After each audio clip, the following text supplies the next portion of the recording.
beans, full bore.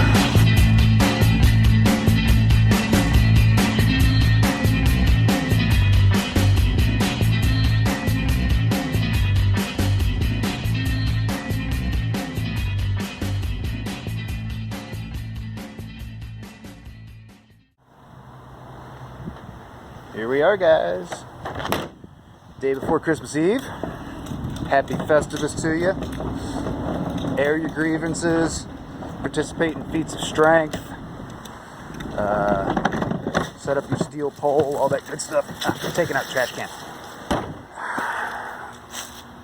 Exactly a week ago today, we got 8 inches of snow. Wasn't really expecting it to be 8 inches of snow. Did I have my snowblower set up and ready to rock? No, didn't. So, today, we're going to take a look at getting a snowblower out of the shed, see what happens. It's a little bright out here. Let's step inside. Alright, what do we have to move? We got to move the non-running P200 project bike. Well, here's the easy one. Fishing box goes away. So we got to get to this little dude back here. He's not big. He's like a little 5-horse jobby. This 22-inch wide.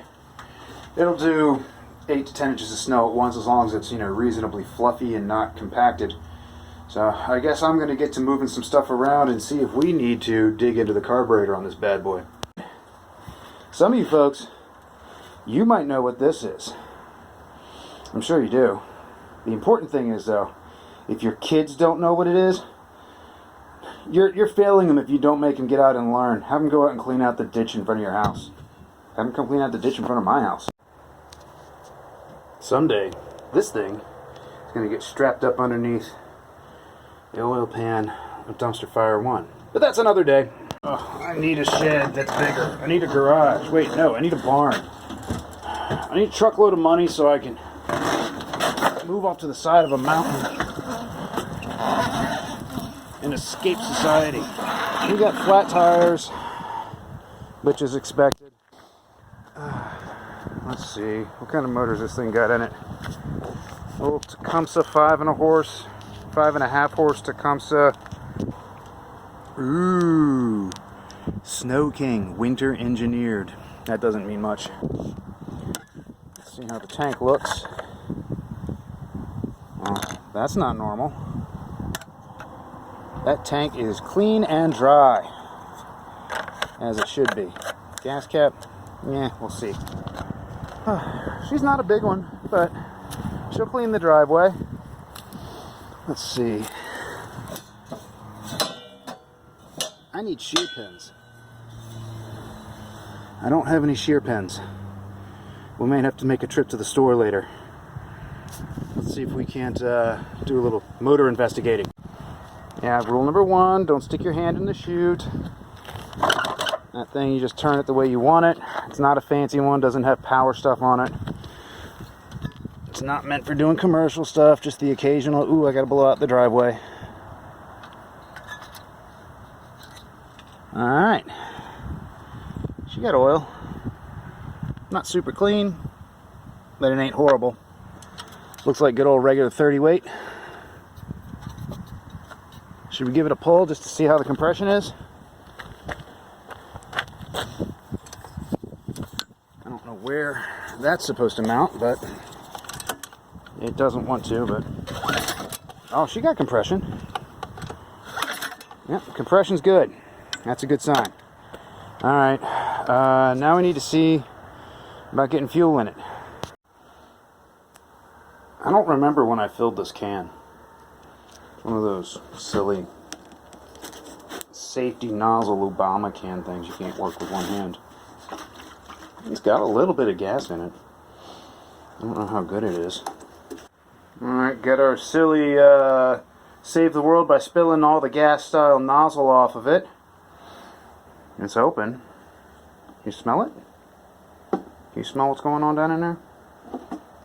It's actually... looks as if it might be in decent shape. It looks clean. Let's see what happens when we put some in the tank. Giving her the quick once over. Fuel line looks okay. Inside of the tank is clean.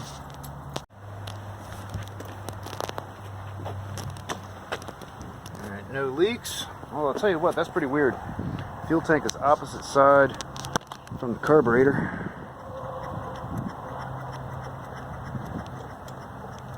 Waiting for it to prime fuel. And as soon as I got it turned around, fuel bowl starts leaking. I think it was the fuel bowl. It's either fuel bowl or fuel line. It's a really weird setup. The fuel line goes through the engine. It comes out on the other side of the carburetor. So, next step, I guess we check the seal on the fuel bowl. Got ourselves a little Harbor Freight 13mm action. That seems to match up nicely with the nut on the bottom of our fuel bowl.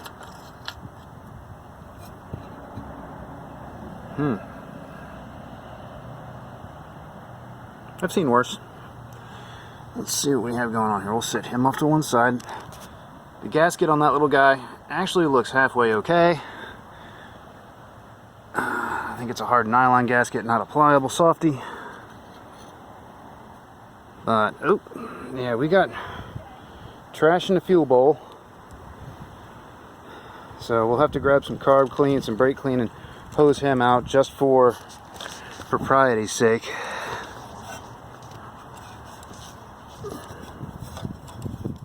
But I don't know if you can see it.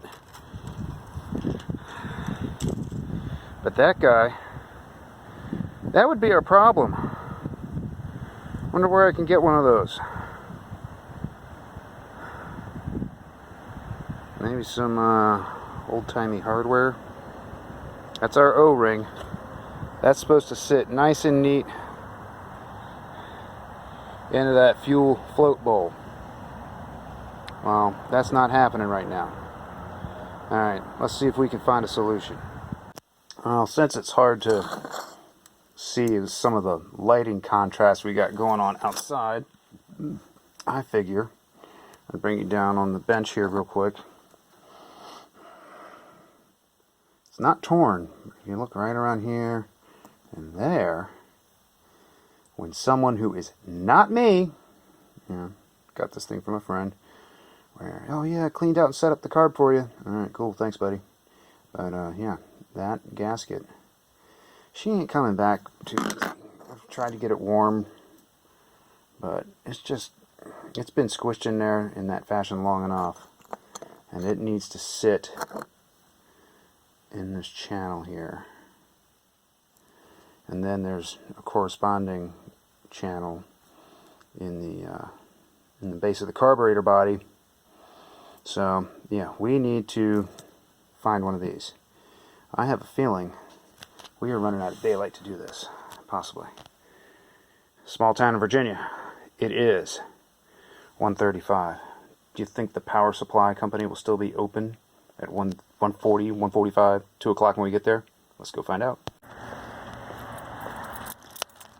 Alright gang, so my smart guy plan was, if I get the snowblower ready and up and running, we won't get any more snow this year. Well, it's not running. It's not ready. They're calling for a possibility of snow either on or over Christmas Day or something. I don't know. We'll deal with that when we get there. Dumpster fire does not sound happy this afternoon. But yeah, we got oil pressure. We're good. It'll be fine. Don't worry about it. But, alright, we're getting ready to run down into beautiful downtown Purcellville, Virginia. Or if you're from one of the hillsides around here, Percyville. We need to find an O-ring for a carburetor. So, we'll see where that leads us. Alright, here we are.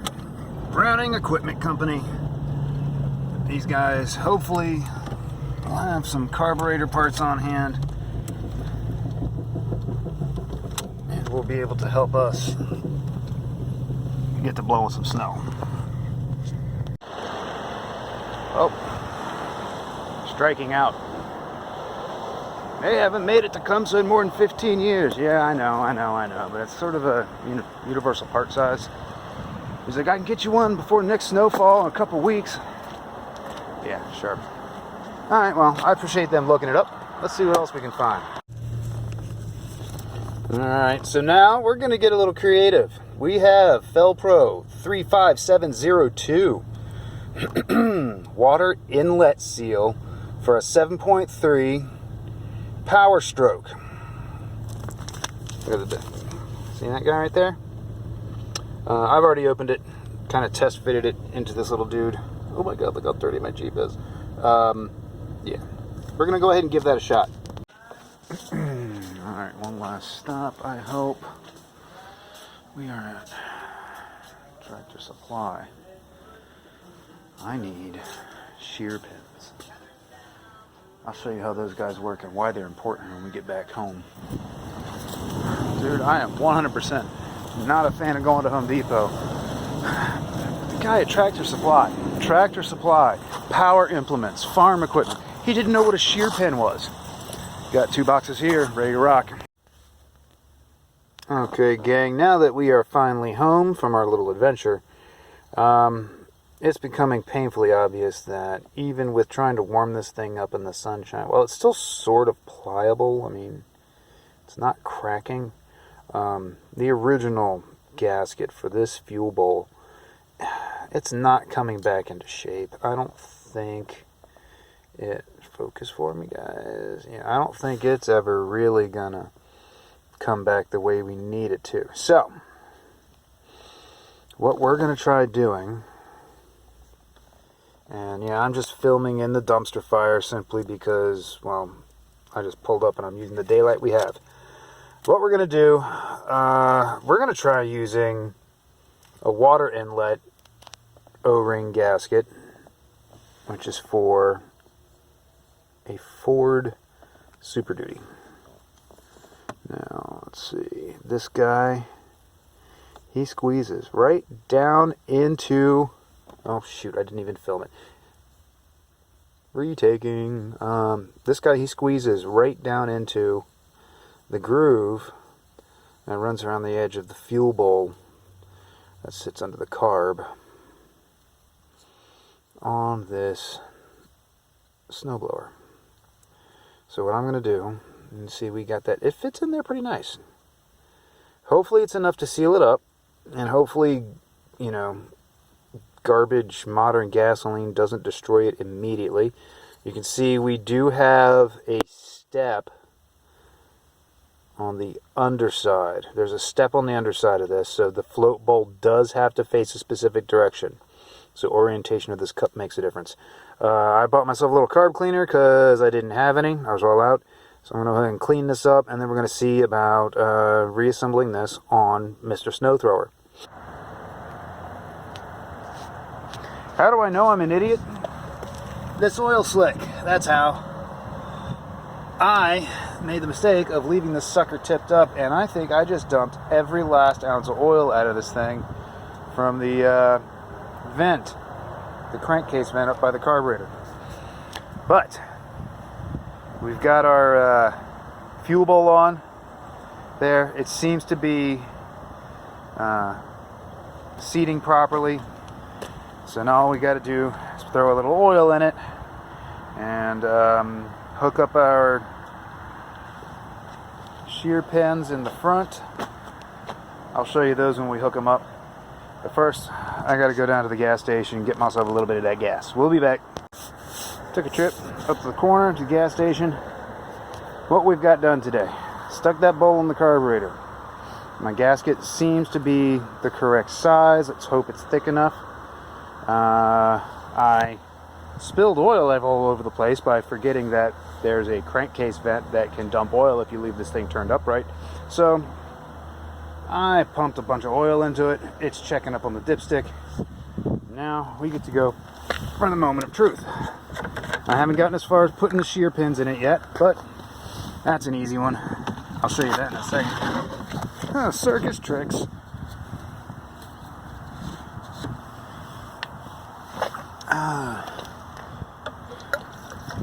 I got like half a gallon.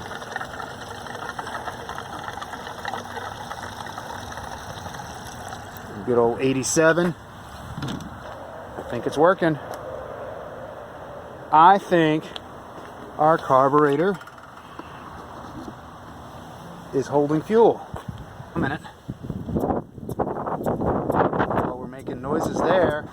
And wait.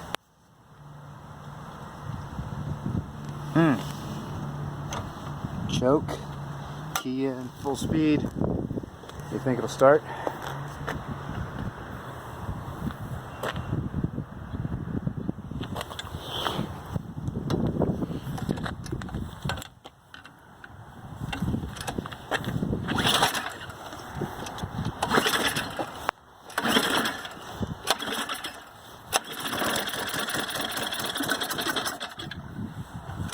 Oh, she coughs. Half choke.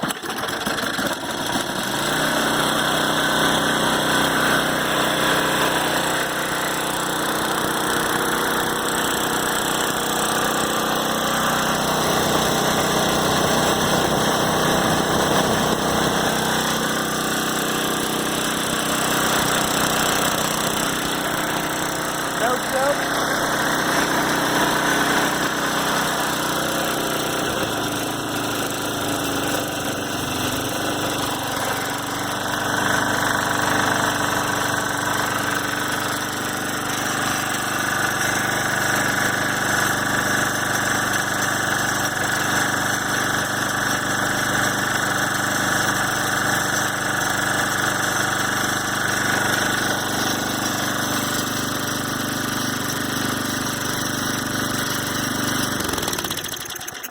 Pull the key to shut it down. Alright, she seems to run. Next thing we got to do is we got to put some pins in it and see if she drives. I'm not intending to spend all afternoon sitting down here to show these to you, because you know what, that ground is cold. But the basic way the snowblower works. You got this drive shaft that comes out of that big wheel there that runs this gearbox. That gearbox transfers power going this way into power going this way. That causes these guys to spin on this shaft, kind of like a rototiller. Now, what we like to do is we put a roll pin, not a roll pin, a shear pin, through that shaft, right in here. And it's got a little clip that goes on the other side to hold it in place as a safety valve, a fuse, if you will. So when you hit that newspaper that you forgot to pick up before the snowstorm came through at the end of your driveway, you break that pin and not the gearbox, because pins are cheap, gearboxes are not. I'm going to go ahead and sink these in, because you got, you can see 1, 2, 3, 4 of them. They're a common size. The ones I picked up, they had them at Home Depot, Power Care, Fritz MTD, Cub Cadet, Troy Built. Yeah, 1/4 by 1/4 pins. And these guys, they're designed to break if you run into something that this thing can't move out of the way. So I'm going to slap those together and see if we can verify this thing's operation. Ta-da! Those things, they're all nice and shiny. And now, auger is locked in place and should be able to scoop snow with abandon. Bring it on, old man winter. I gotta look and see if there's anything left for me to test this on from that snowfall we got a week ago today. I was hoping to have this thing up and running by then, but it didn't work out. But, if nothing else, this will help prevent us from getting any more snow at all this season.